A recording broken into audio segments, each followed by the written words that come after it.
Buenas tardes, queridos amigos. Bienvenidos a Vladimir a la Una. Antes de presentar a nuestro invitado, un breve comentario sobre estos anuncios que se hicieron ayer con respecto al acuerdo con el Programa Mundial de Alimentación.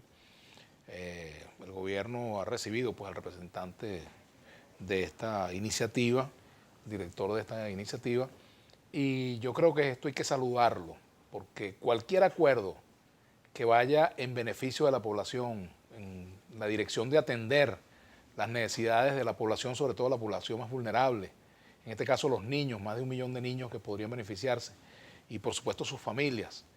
Eso es una buena noticia y como tal hay que aupar este tipo de iniciativas. Ojalá continúen profundizándose estas iniciativas y que se hagan dentro del mayor consenso posible a los efectos de darle a la población, sobre todo a la población más afectada por la crisis, por la pandemia, por todo el contexto en el cual vivimos en Venezuela, la oportunidad precisamente de obtener beneficios, de obtener ayuda, de obtener un respiro en medio de esta difícil situación. Así que me parece que es una buena noticia.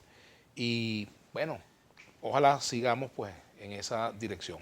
Hoy tenemos como invitado en el programa al gobernador del estado La Guaira, Jorge Luis García Carneiro, a quien le damos la más cordial bienvenida. Gracias Vladimir. Por asistir al programa, general.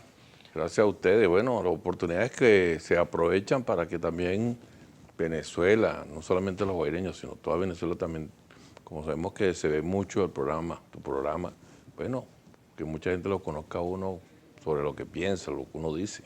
Claro, de todas maneras usted es muy conocido en Venezuela porque, bueno, por su carrera militar. Además tuvo protagonismo en estos días del 11, 12, 13 de abril, pero del año 2002, hace ya 19 años, general, y eso hay que ver cómo pasa el tiempo. A la distancia, después de esos años transcurridos, esos 19 años, ¿qué lectura, qué lecciones saca usted de esos hechos entre el 11 y el 13, casi 14 de abril en la madrugada, ¿no? Sí, bueno, estamos hablando de 19 años, ¿no? A mí me gusta siempre compartir, el no hablar del todo después de 19 años, sino hablar de parte. Porque cuando nosotros, después del 11, 12, 13 de abril de 2002, vemos que hay un proceso con el presidente Chávez, viene la legitimación cuando le piden referéndum, luego viene un proceso de elecciones en 2006, 2007, ya arranca Chávez normalmente ya con otro periodo, pero vemos que en el 2013 se logra una de las cosas que tanto habíamos deseado, superar las metas del milenio. Cuando el presidente ya en el 2013, lamentablemente, fallece meses después, ¿no? Pero ya ahí se había cumplido con las metas del milenio, que fue reducción de la pobreza, cómo mejorar la nutrición infantil, cómo aumentar la matrícula escolar de primaria, secundaria, cómo muchachos que tenían más de 400.000 bachilleres haciendo cola para ingresar a la universidad, logran ingresar a la universidad. Vemos que la parte social tuvo mucho que ver con el plan especial que el presidente está adelantando. Además de esto, tú le agregas que las misiones cumplieron una labor fundamental. Llámese Misión Robinson, bueno, fuimos identificados y clasificados como un país libre de analfabetismo. Avanzamos mucho en materia de salud, se crearon los centros diagnósticos integrales, los centros de rehabilitación, hubo una atención especial a nuestra población. Comenzó un plan de vivienda, no era en ese momento todavía la vivienda Venezuela que conocemos ahorita, pero ya había un plan de vivienda que había arrancado con fuerza. Si analizamos la situación, vemos cómo el presupuesto de la nación se inclinaba un 70% más al área social que a otra área. Eso hasta el 2013, yo califico lo bien que veníamos haciendo, que el presidente venía haciendo ese trabajo. Del 2013 fallece el presidente y en el 2014 hay las elecciones del presidente Nicolás Maduro. De ahí comenzó una guerra dura, que el tema era que no podía durar el presidente un año. Comienza esa inflación inducida, comienza la página que llaman Lechuga Verde, después de Lechuga Verde pasó a Dollar Today, cómo golpear el dólar, cómo buscar la forma de que se minimizara y se incrementara la inflación, pero de una manera exagerada. Bueno, de ahí empezó a arrancar una cantidad de cosas que hoy la conocemos. Yo estimo que si el país no hubiese tenido esos contratiempos, yo pudiese decir que estuviéramos hablando de un país completamente diferente al que hoy tenemos.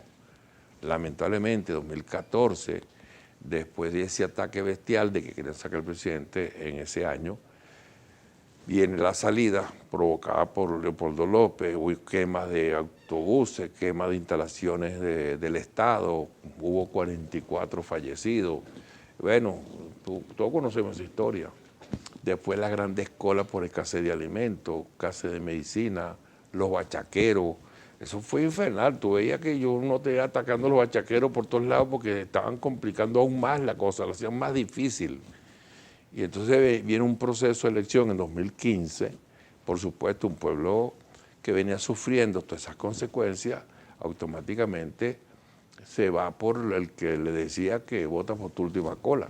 El 2015 marcó ya una diferencia porque la gente esperanzada en que iba a acabar con las colas, que se iba a mejorar el problema de la comida, las medicinas, se acaban el problema que teníamos nosotros de repuesto de vehículos. Ya comenzamos a ver los carros sin caucho, sino en llanta. No aparecía la batería, el papel higiénico, toalla sanitaria, el jabón de baño, los desodorantes. Bueno, la guerra fue dura, dura, dura. Por supuesto que inclina la balanza a una oposición que no fue a campaña. Yo participé en las elecciones, pero vimos que esa campaña del 2015 fue una campaña que nosotros la identificamos como una campaña sin rostro. Diputados que no querían ser de Amazonas, por ejemplo, hay un caso del diputado que no quería ser de Amazonas, le dije, no, pero estás identificado para Amazonas. Nunca fue para Amazonas, pero quedó diputado. Ahora, ¿por qué? Bueno. Ahora, ¿a ustedes en esa elección les pasó que en el 1×10 muchos de esos votos que ustedes movilizaron fueron votos opositores, como le pasó a ADE en el año 93? Es que fue dura. Mira, lo que Pero ahora la situación sigue siendo complicada. ¿Ustedes no temen que le vuelva a pasar? Mira, yo te voy a decir, después lo que le ha pasado a este pueblo, yo creo que es propio reconocer de que ha sido un pueblo que está como está gracias a su conciencia, que se ha adquirido. Acuérdate que después de todos esos ataques aparece el embeleco. Yo le digo el embeleco porque no se parecía ni un muñeco. ¿Ves? Tú sabes a qué me refiero, ¿verdad? Cuando aparece ya Guaidó, que empiezan a solicitar sanciones a diestra y siniestra, se iban por Europa, sanciones, y quiero que el pueblo sufra, y después invasión militar, y Trump llegó hasta Miami y le decía a las Fuerzas Armadas que ahora estaba cerquita y el que no obedeciera a Guaidó iba a sufrir las consecuencias. Bueno, amenazas totales. Y el pueblo se mantuvo ahí aguantando, como se dice, la pela, dura. Pero yo estimo que cuando tú analizas la situación que ha llevado este pueblo, con sanciones, robo de sus activos, bueno, ataques terroristas como el Sistema Eléctrico Nacional, donde Guaidó asume el acto terrorista como una acción de él, donde él dice que no va a haberlo hasta que no se vaya el presidente Nicolás Maduro. Bueno, General, tenemos que hacer una pausa. Dígame. ¿Cuánto pesa Guaidó en La Guaira hoy? ¿Cuánto? ¿Cuánto pesa Guaidó hoy en La Guaira? Yo creo que nunca ha pesado nada. Ni aquí ni en Venezuela ahorita no ha tenido pegada. Guaidó realmente fue un desconocido todo el tiempo. Fue un desconocido. Guaidó no tenía ni pegada ni pesaba, porque su política no ha tenido hilación. Y a la prueba está. Tú te pones a conversar con el embeleco y por todos lados te distorsiona. ¿Ustedes se conocen personalmente? ¿No se conocen? Sí, nos conocemos personalmente, hablamos. Y te puedo decir que... ¿De cuándo no habla con él? ¿Tiene tiempo? Entenderlo era difícil, te confieso, porque no guarda hilación de la conversación. Tengo que hacer la pausa. Al regreso seguiremos conversando con el gobernador del estado La Guaira, Jorge Luis García Carneiro. Ya regresamos. Carneiro a la una es nuestra etiqueta.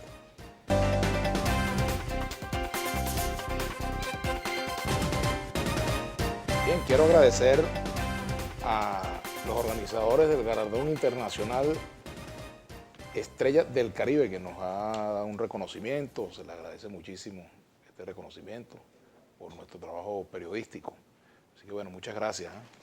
Bien, continuamos con el gobernador del estado La Guaira. Uno pierde el hábito de decir estado Vargas, pero el estado La Guaira, Sí. Jorge Luis García Carneiro. Volviendo al 11, y 12 y 13 de abril, creo que de allí, como primera conclusión, uno puede decir que el conflicto político no se ha superado en Venezuela. Continúa la misma polarización en alguna medida, pues sigue un enfrentamiento político que no se ha zanjado todavía. Es un acuerdo político perdurable. ¿Por qué eso, general? Sí, acuérdate que lamentablemente eso dejó todavía rasgos muy fuertes, ¿no? Marcado inclusive entre familia, entre hermanos. Eso ha costado también limar esas asperezas, ¿no? El 11 y 12 de abril, acuérdate que la campaña mediática fue muy dura, que al final hizo mella. Eso es indiscutible que tuvo su efecto, ¿no? Particularmente en mi familia, puedo yo decir con sinceridad que tuve un hermano que se enfrentaba a lo que yo creía que era lo bueno para Venezuela, pues. Lo que sí es importante, que siendo de oposición o siendo del gobierno, lo más importante que hay algo que tú tienes que tener como sublime, que es Venezuela, que es el país, ¿no? Y eso es lo que muchos, del punto de vista de lealtad, no han tomado en cuenta. Quizás la oposición, uno de sus grandes errores, es ir contra el sistema, ir contra personalidades, pero sin tomar en cuenta lo más sublime. Y yo te lo explico de esta manera. Para efecto del 11 de abril, 11, 12 y 13 de abril, yo no pertenecía al comando, al Estado Mayor, ni pertenecía a la plana mayor, Al alto mando, ni pues. formaba parte del alto mando militar. No, yo era comandante de la tercera división y yo tenía como responsabilidad el cuidar del orden interno de Caracas, Vargas y Miranda. Es lo que yo llamo la red ahorita. Yo era el jefe de la red, pues, en ese tiempo.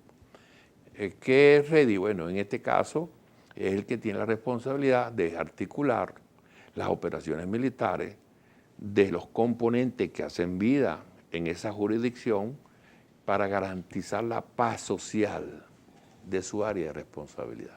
Esa era la misión mía, garantizar la paz social.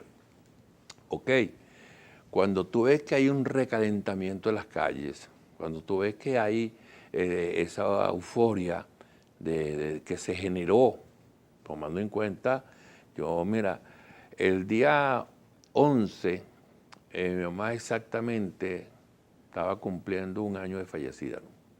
Y yo fui al cementerio del Este. Cuando yo salgo del cementerio del Este, ese 11 de abril, la gente salía de todos los edificios vestidos de blanco porque iban para la gran marcha, güey. Yo venía con mi carro, por supuesto, manejando, yo veo ese gentío, me impresionó. Gente que llegó de todas las partes de Venezuela, porque acuérdate que habían 8 gobernaciones en manos de la oposición. Y ahí participó la gobernadora del Zulia, pues no está en nuestras manos. El gobernador de Carabobo era Salas Romer.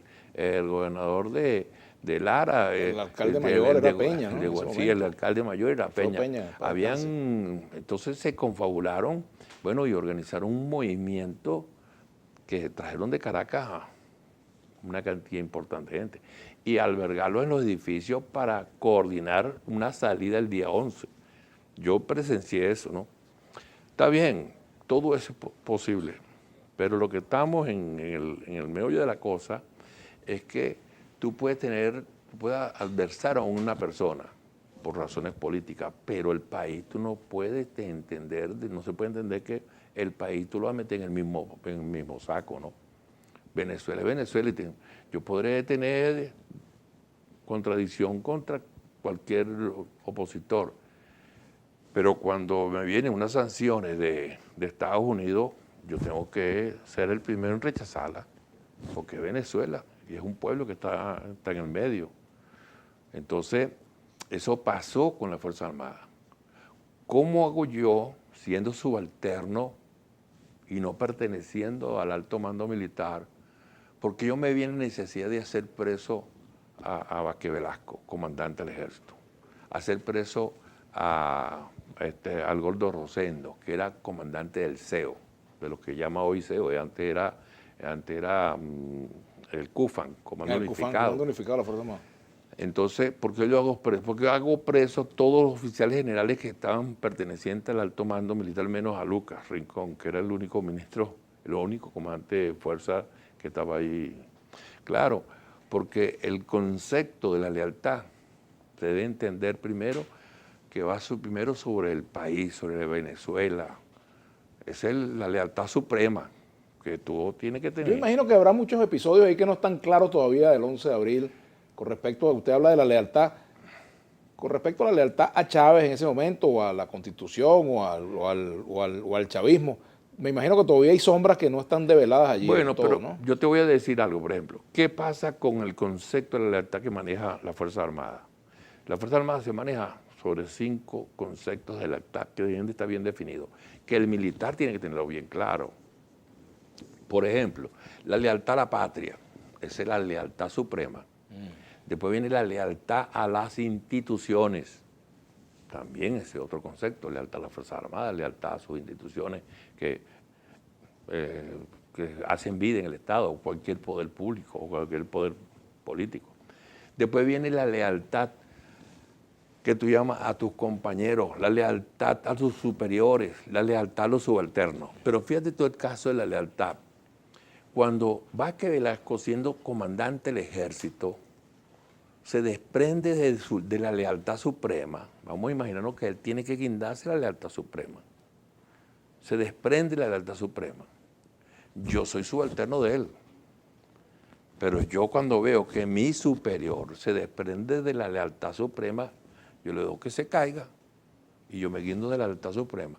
Cuando tú ves que un Chávez, comandante del ejército, comandante jefe de las Fuerzas Armadas, está aferrado a su patria, a Venezuela. Él está siendo leal a su patria.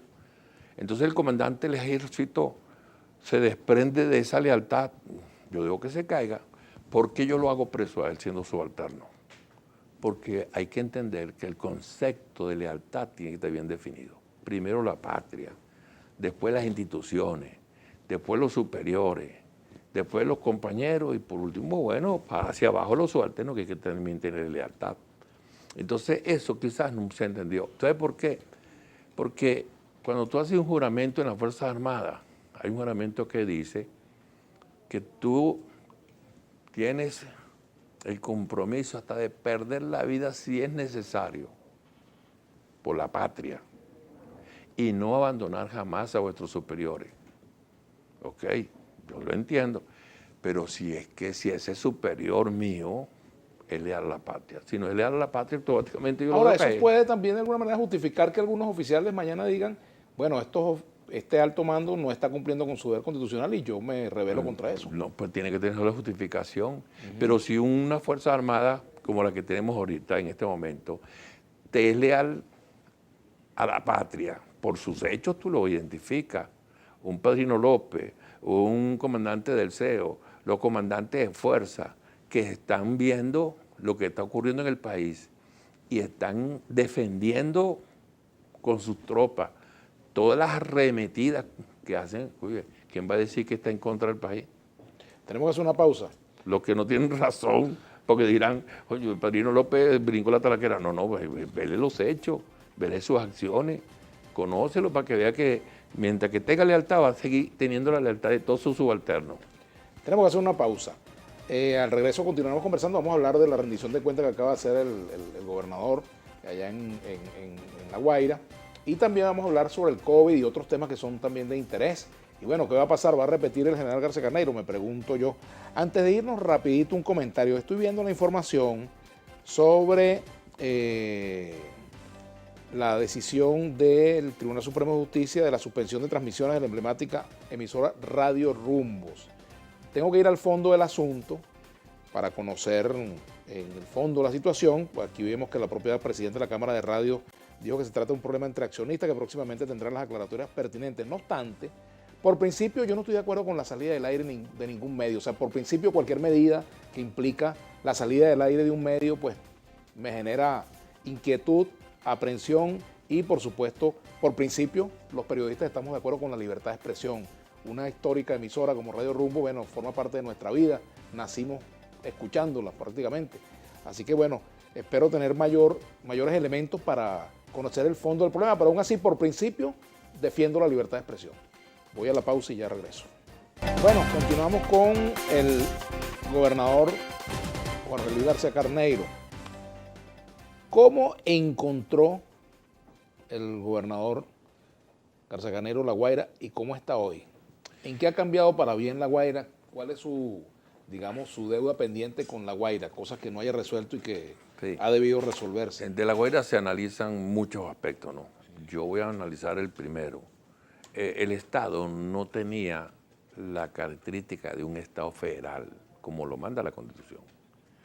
Porque un Estado donde el resto principal funcione en La Guaira, un Estado donde la morgue funciona en La Guaira, Bellomonte, un Estado donde los registros principales, el registro mercantil, no tenía sede en el Estado.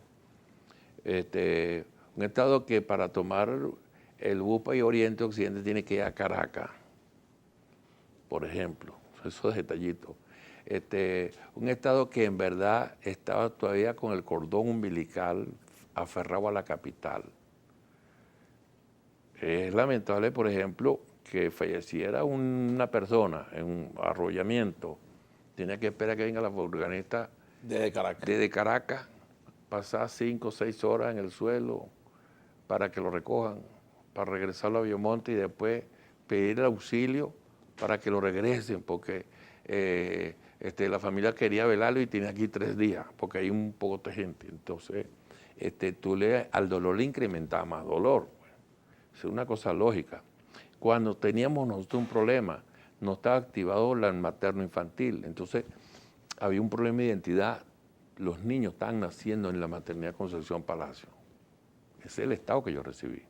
Además del destrozo, ¿no? Como estado. Bueno, y también estaba reciente de todo lo del deslave, ¿no? El deslave completo. El fantasma estaba rondando el estado. Seguía latente el estado, destruido en su condición, pues, de estado. Casi el 60% de la vialidad rural. Teníamos las escuelas casi en sus peores condiciones. Bueno, los centros de salud, ni se digan, no había posibilidad desde el punto de vista de comunicación. En verdad, un Estado que no tenía características de Estado. Entonces, tenemos que empezar por ahí. ¿Cómo buscar la forma de que tú logres que ese Estado sea un Estado federal, que él tiene que sostenerse por sí mismo y generar lo que él necesita para él emprender proyectos, programas, progreso de un Estado? Entonces nosotros después de ahí nos fuimos a evaluar la potencialidad del Estado con el Instituto de Geología y Minería y conocer dónde está la riqueza de este Estado que me pueda permitir a mí tomar herramientas y emprender un plan especial. Bueno, de ahí detectamos muchas cosas. Apareció reservas probadas de mármol, reservas probadas de granate, reservas probadas que tenemos probadas, por ejemplo, de arena silícica. Ahora apareció el titanio, unas reservas de titanio. Es un Estado que tú te pones a analizarlo, tiene su fuerza. Ahora, desde el punto de vista de las obras, ¿cuál es su obra emblemática? Si usted le dice, bueno, ¿por qué obra cree usted que lo van a recordar o lo van a reconocer? Muchas, pero yo creo que fundamentalmente un Estado que no tenía plaza para rendirle culto al padre de la patria, por ejemplo. ¿Tú sabes lo que significa un Estado? A mí no me va a decir que lo que había era una plazoleta como la palabra suena, no es Plaza Bolívar, es plazoleta, una cosa hecha. No se le rendía culto al que realmente dio los primeros pasos de la emancipación latinoamericana, como fue José María España. José María España lo tenía en una pared con el nombrecito nada más, y lo tenían en un sitio donde los borrachitos hacían pipí. Oye, por favor. Entonces, donde uno comienza a pensar que ese personaje en su momento fue el que dio los primeros pasos de la emancipación de Latinoamérica, que entra por La Guaira.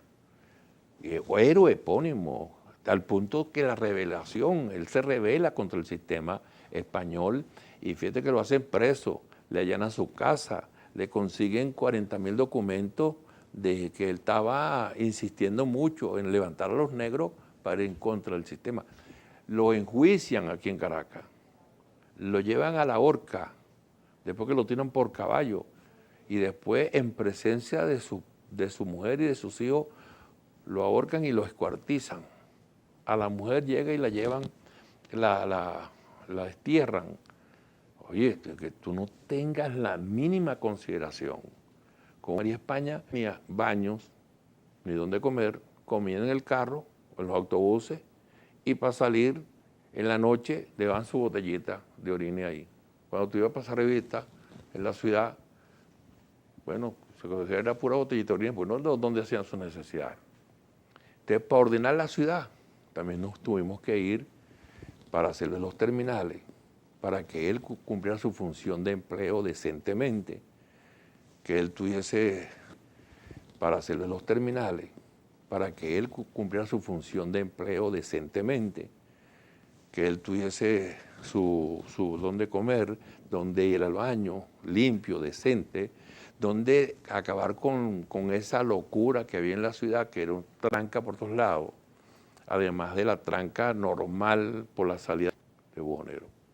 Ahora, hay muchas quejas en general, por cierto, con la policía, por ejemplo,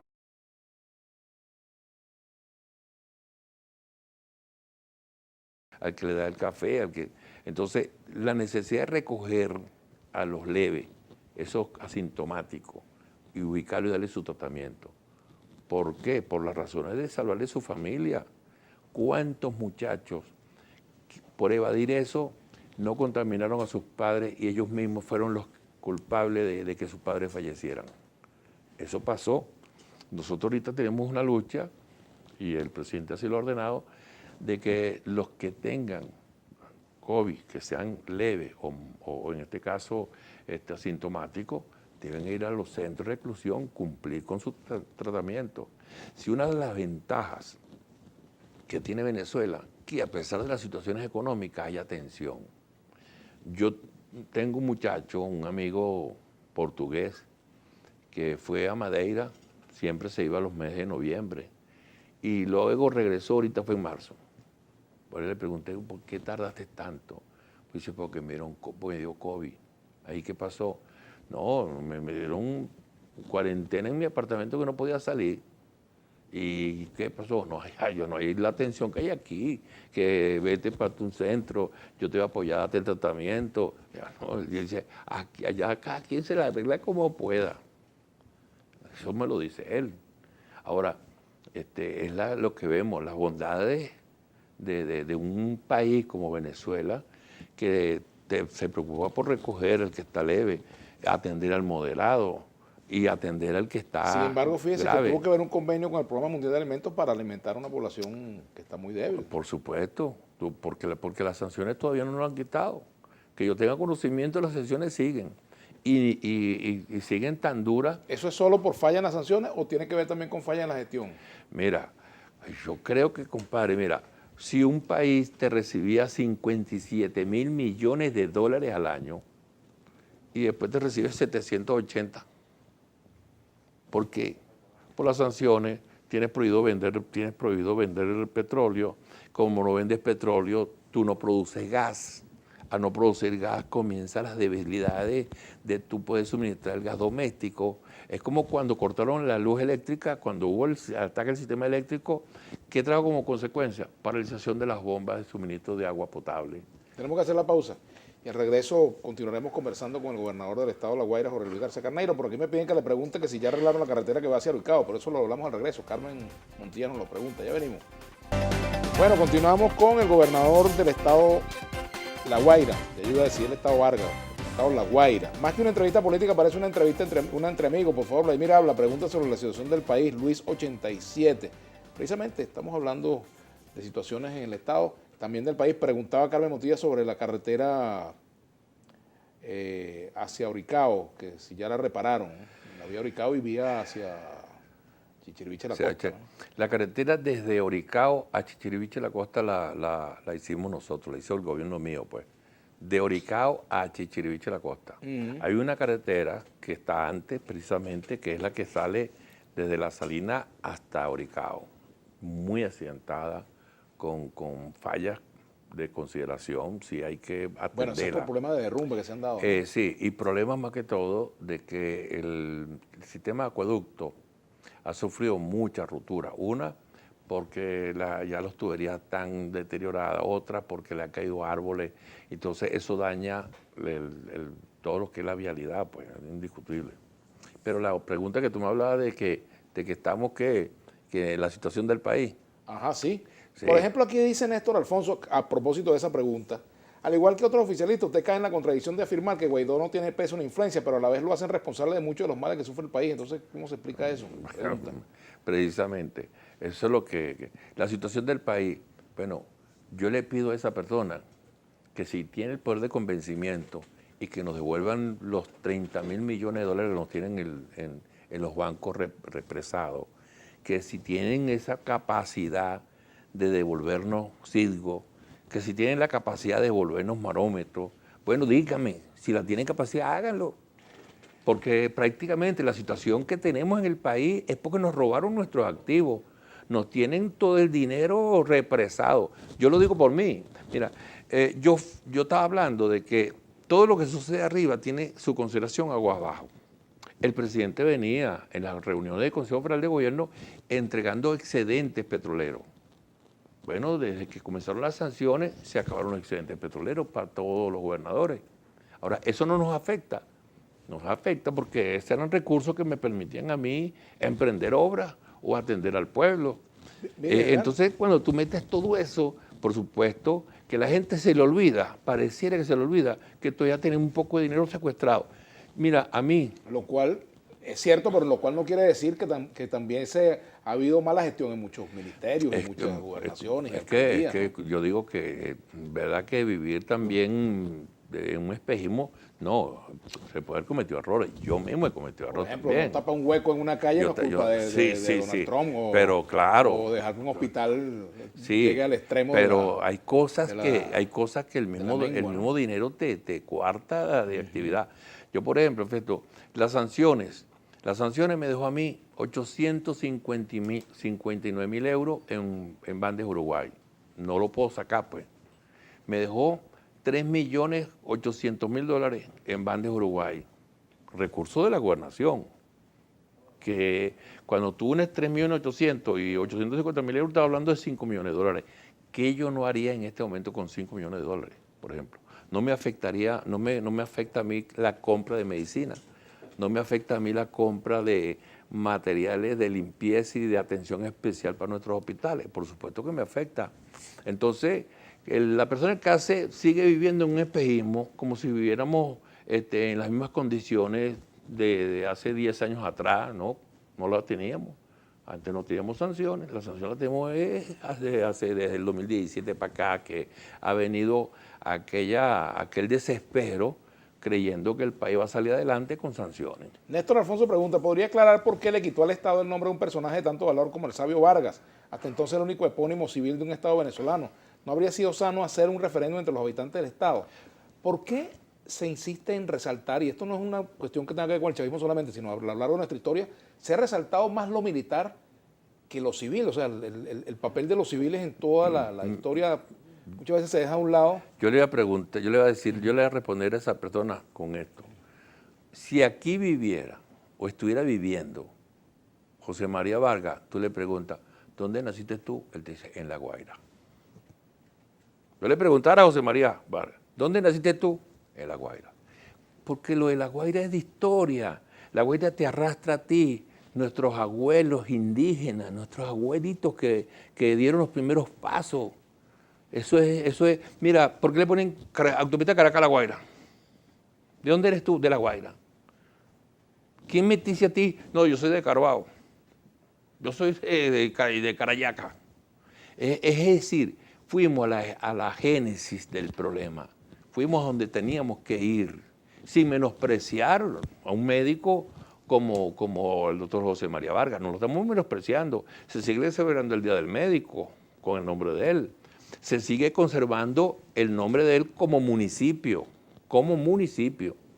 Ahora, cuando tú comparas, inclusive cuando nosotros decidimos que el día del nacimiento de José María España es el día de La Guaira, es porque cuando tú comparas la magnitud de lo que significó el emancipador de la América, cuando tú comparas su obra, un hombre que tenía un plan de gobierno de liberar a los esclavos, un hombre que tenía en el gobierno un sistema que iba en un sistema igualitario.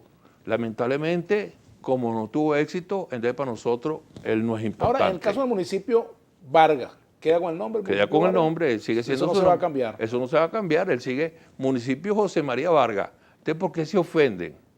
Hay un señor que me hizo esa pregunta en estos días, y entonces él entre las cosas que dijo, yo quiero que en verdad volvamos a tener a La Guaira como queremos. Y él me está hablando de Vargas, porque él mismo se confunde.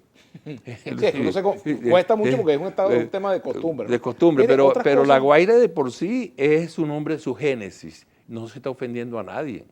Al contrario, La Guaira significa muchas cosas. Tú buscas la palabra real, indígena, bueno, eso es hermoso. ¿Y quién me dice que nuestras raíces dónde son? Yo repito, el doctor José María Vargas, sus méritos, un científico, fue el primer rector de la Universidad Central de Venezuela, fue presidente de la República, ¿ok? Fue un hombre extraordinario que logró traer los restos del padre de la patria y gracias a su conocimiento los restos están todavía intactos. Sí, todo eso se... Usted ha sido reelecto dos veces, tiene tres periodos. Ha sido reelecto 3 veces. 3 veces. ¿Va para la cuarta? Mira, nosotros en el Congreso del Partido, en el cuarto Congreso del Partido, se lo dejamos eso en manos del presidente. Hay quienes decían, el partido está pidiendo primaria. No. En el cuarto Congreso, por mayoría absoluta, se dijo, el presidente que sea el que escoja. Ajá, ¿y qué tal si el pueblo de La Guaira quiere que usted siga y el presidente decide que sea otro? O al revés. Pero no sé. ¿Qué pasa con la gente del partido? Pero te voy a decir, militancia? Para eso hay un partido. Si el partido decide en plenaria, oye, en plenaria es porque hay una representación de cada estado. Cada estado tiene sus voceros y todos votan de darle esa oportunidad al presidente que él escoja a su candidato, pues hay que respetarlo. Al contrario sería de que una persona... Pero más se equivoca una persona que un colectivo. Pero no es eso. El problema es que esa fue la decisión que se tomó. Entonces, ahí hay gente que quiere, no, vamos a una primaria. Momentico, para eso hay un partido que tiene sus normas, tiene su reglamento, tiene sus estatutos. Y si ese cuarto congreso, donde existió una representación de todos los estados y unánimemente dijo el presidente que escoja a su candidato y ponga lo que ponga en cualquier sitio, eso hay que respetarlo. Si usted no repitiera en el estado de La Guaira, ¿ha pensado en otra opción? ¿O Mira, usted va a empantuflarse si no repite? No, al contrario. Yo me tengo que convertir en un soldado primero obediente, respetuoso, ¿ves? Que son las condiciones esenciales de un buen revolucionario.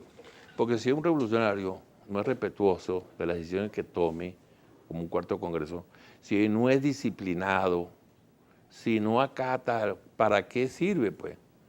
Si mañana entonces va a hacer otra cosa y ¿quién lo aguanta? Tenemos que hacer la pausa. Por aquí hay una persona que me escribe que tiene problemas de salud. Venezuela querida dice, soy de Naiguatá, tengo diabetes, hipertensión, estenosis aórtica y una depresión mayor. Estoy en alto riesgo con la pandemia. Ayúdeme a que me vacunen. Dios lo bendiga.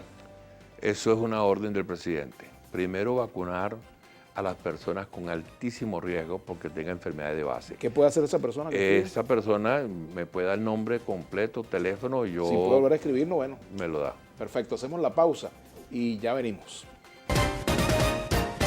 Bueno, vamos a hacer algunas preguntas a nuestro invitado, el gobernador García Carneiro, para respuestas breves, porque tenemos poco tiempo ya estamos en la parte final. Giancarlo pregunta al gobernador por qué no da al personal de salud, nómina, gobernación, ambulatorios, ningún tipo de beneficio, un salario digno que un salario que alcance para comer, no hay tapabocas, dice. ¿Te respondo? Sí. Mire, realmente se ha hecho grandes esfuerzos y el mismo con bonos especiales para atender un problema que todos conocemos. La gente sabe que un cañón de guerra que te meten a ti completo de $1 today para descuartizarte todo el sistema monetario, todo el sistema financiero, es duro, ¿eh?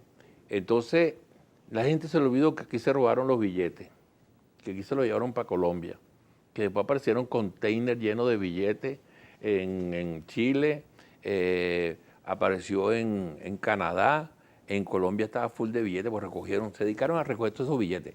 Y después te atacan el dólar plástico, que fue con Credicar, para que tampoco tuvieras tú la posibilidad de comprometerte con compromiso. Fue duro, no ha sido fácil. Entonces, cuando tú analizas todas esas cosas, tú dices, coño, es duro. Son cañones de guerra que le metieron al sistema económico financiero que ningún país aguanta. ¿Pero qué se le dice al trabajador que vive esa situación, que el salario no le alcanza? Que en el bueno, de ahí donde viene el programa de los CLAC, que tenemos que hacer grandes esfuerzos de tratar de llevarle el sustento como diera lugar. Tenemos que buscar la forma. Por cierto, por aquí estaban diciendo que había problemas con eso de los CLAP, ¿no? ¿Por qué no llega el propio Juan Carlos dice, ¿por qué no llegan las bolsas CLAP sino cada 3 meses? Si acaso los vendedores ambulantes tienen todos los rubros en venta y son bastantes. Lo peor, la policía no les hace nada. No. Te puedo garantizar que una de las cosas que viene midiendo el gobierno nacional es el porcentaje de lo positivo o negativo que tienen los CLAP. Y yo tengo información del gobierno nacional que uno de los estados que tiene el más alto índice en aceptación de los CLAP es La Guaira. Luis Pérez, Vilma Mora dice que van a devolver empresas expropiadas. ¿Qué piensa usted de eso? Todas las empresas manejadas por el chavismo van a la quiebra, incluida PDVSA, ya que ni la gasolina ni diésel elabora. ¿Está de acuerdo con lo que dice Vilma Mora, que hay que devolver las empresas expropiadas? No. El presidente Nicolás Maduro ha pensado que es necesario fortalecernos con la empresa privada y hacer empresas mixtas.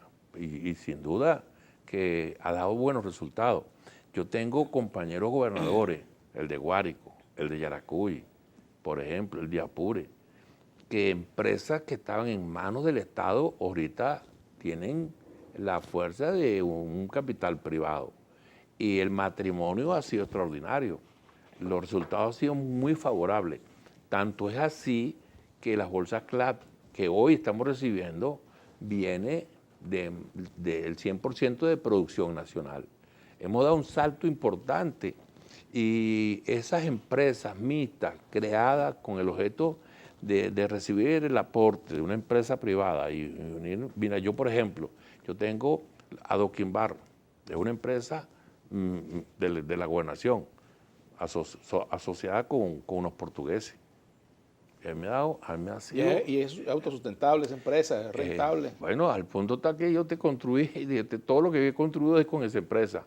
Y ha sido rentable y al final dan buenos dividendos. Además que te abarata el costo de lo que significa una obra. Mira, aquí dice Goyo Páez.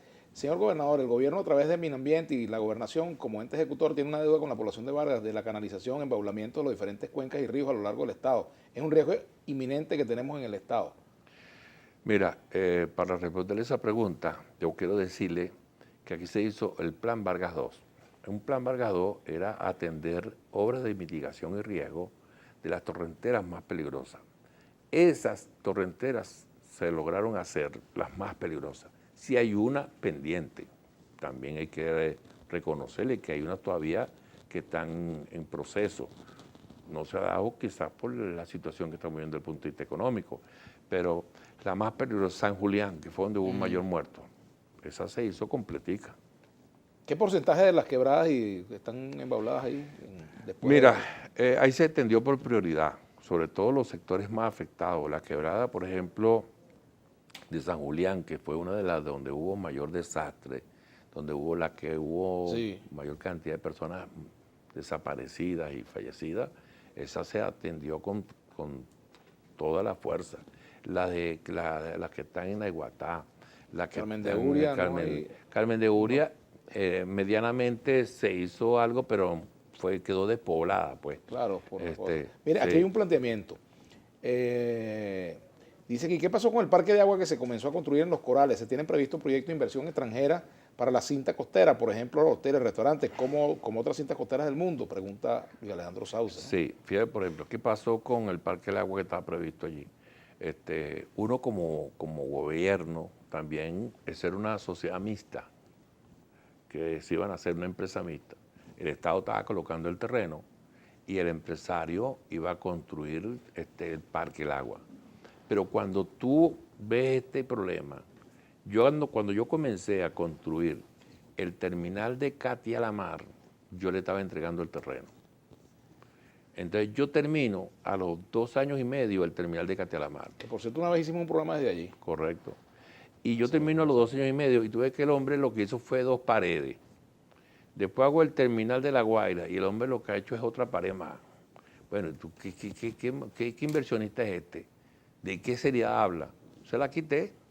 Simplemente se la quité porque si yo, llevando el peso del Estado, logré construir 2 terminales de pasajeros y él no podía hacer lo que se había comprometido, se la quité. Hoy no tenemos inversionistas. Dios quiera que aparezca uno. Ya vamos a terminar, pero aquí dice también Alejandro Sauce, Vargas no fue un simple médico, fue un prócer civil de la independencia y primer rector de la UCB, eso es cierto, Universidad de Caracas, hoy Un prócer, designado nada más y nada menos que por Simón Bolívar. sí señor, fue un prócer civil, pero prócer después de la batalla de Carabobo. Acuérdate que hay una ausencia del 2010 al 2021, después de la batalla de Carabobo, que se consolida la independencia. Bueno, empezaron a aparecer personajes que también fueron tomados en cuenta. El presidente, en este caso Bolívar, en su momento le hace un reconocimiento a sus conocimientos y lo pone como primer rector de la Universidad Central de Venezuela. Así que nosotros no le estamos negando sus condiciones. Aquí, para terminar, dice Pachacuti, con esto nos vamos. Si la plenaria es la que decide el método para escoger candidato a gobernador y alcalde, pero a su vez se limita a lo que diga Nicolás, entonces, ¿qué posibilidades hay de que retornen las primarias y la democracia interna en el PSUV? Señora, para eso hay precisamente, cuando se habla de plenaria, hay una discusión. Eso no es que el presidente dijo, yo quiero y todo el mundo se calla. No, hay una discusión, cada quien opinó, cada quien, bueno, y al final se decidió eso. Mire, el gobernador del estado de Yaracuy, rapidito, ya nos vamos. El gobernador del estado de Yaracuy tuvo una polémica pública con el diputado Luis Parra y defendiendo al alcalde que mandó a colocar las etiquetas a la casa de los enfermos con COVID. Él ha dicho que esa fue una orden que vino de arriba.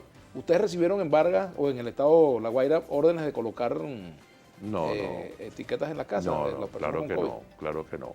Yo pienso ¿Ha recibido esa orden del Ministerio de Salud? No, de ninguna manera. Al contrario, fíjate que una de las cosas que se respeta mucho es que cuando tú oyes hablar de que falleció una dama de 46 años, nunca dicen el nombre. Primero por respeto a la familia y al fallecido, pues. Entonces, con más razón, colocar el nombre de una persona porque tenga COVID, yo creo que... O en la casa pegarlo. O en la casa no es correcto, yo no lo veo correcto. Si hubo una llamada de atención a ese alcalde, yo le voy a decir con todo el respeto que le puedo tener al alcalde que no es correcto lo que estaba haciendo. Bueno, general, gobernador, gracias por acompañarnos. Gracias a ti, Vladimir, fue interesante. Una conversación entre amigos. Dijo alguien por allí. Bueno, tenemos excelente relación desde siempre. ¿Cuál es el problema? Sí, señor. Así es. Yo te recuerdo mucho cuando comencé yo el proyecto Tiona. Sí, cómo no. De los vehículos multipropósitos. Hicimos un recorrido con la familia de las bondades que tenía construir un vehículo militar. Con el coronel lamentablemente fallecido. Sí, Moncanú. Moncanú, sí, que para descanse.